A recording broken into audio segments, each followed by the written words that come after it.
Hi, this is L.A. Eaton, off-grid in remote Alaska, and I've had so many plans this summer to do several videos, and life just didn't work out that way. I've spent more time away from my off-grid home than I have here this summer. So one of the things I had hoped to do was book reviews, but I realized I'm not very good at coming up with the words to describe the books I'm reading, which is why you've seen a few of me just posting which books I am reading and that I'm enjoying them. But one of the books I definitely knew I could do was one that I picked up in Michigan at my mom's when I was cleaning. It was one of her books, and it's called The Language of Flowers by Vanessa Deffenbaugh.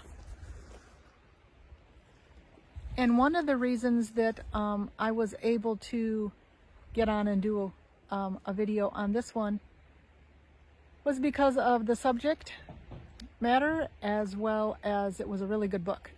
My mom was very creative.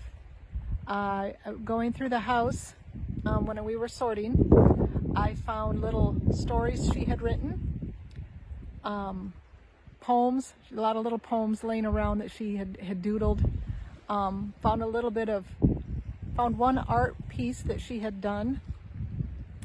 But her major love was flowers. If you'd ever been to my mom's house, you knew she had a huge flower garden. She had an herb garden. In the fall time, she put out pumpkins and just did a lot of decorating. So this book called to me partly because it was about flowers, and it did remind me of my mom. And what was interesting as I read was each flower has a meaning. And in this book, the young girl who was in foster care learned from one of her foster moms, about the language of flowers, that each flower had a meaning. And you didn't just give flowers to give flowers, you gave them with the meaning behind them. I'm gonna look to see if I can find, because they have in the back what some of the flowers mean, if I can find it. Okay, here we go. And I was gonna look up lilacs because they're my favorite. I'm hoping this breeze that we're getting is not gonna mess with my microphone. I have some things that I have gotten, but I haven't had a chance to play around with them. Lilacs means first emotions of love. So lilacs would be a great flower to give to a crush, maybe, that you had. So in this book, this young girl learns the language of the flowers, and she's able to use it, one, to survive, but two, it becomes part of her second chance.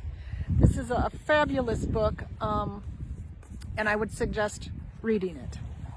I'm not going to tell you much more than that, other than it is about second chances, and she does use the language of flowers to help her,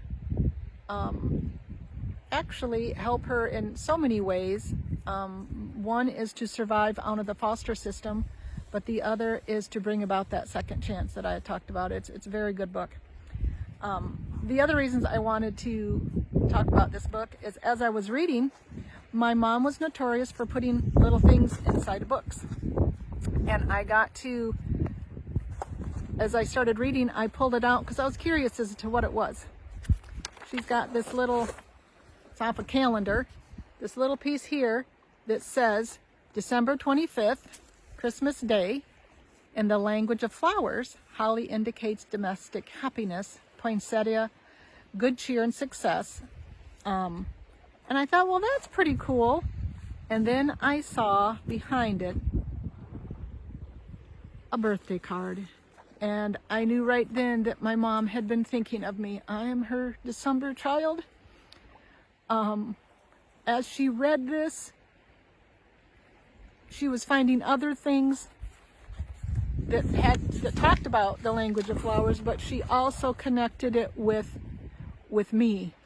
And I found that very comforting, in the fact that you know, we often think of each other, and we can tell our friends, you know, I'm thinking of you. And I do have a friend that we're like, oh, I haven't written you. I did it in my, you know, I was talking to you in my head.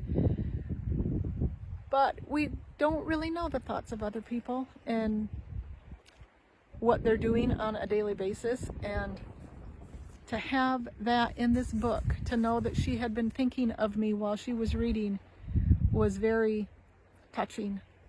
With that said, we don't know how many sunsets, sunrises we're going to get. We tend to fade like flowers, and we need to take the time to tell others that we're thinking of them, that we love them, that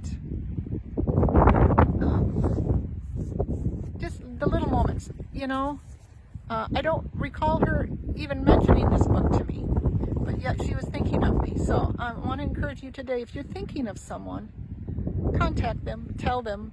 It's very meaningful to them. It's just the little things. Just this little piece of paper meant so much to me. And so read a good book and tell your friends and family that you're thinking of them and you love them. And until next time, have a great day.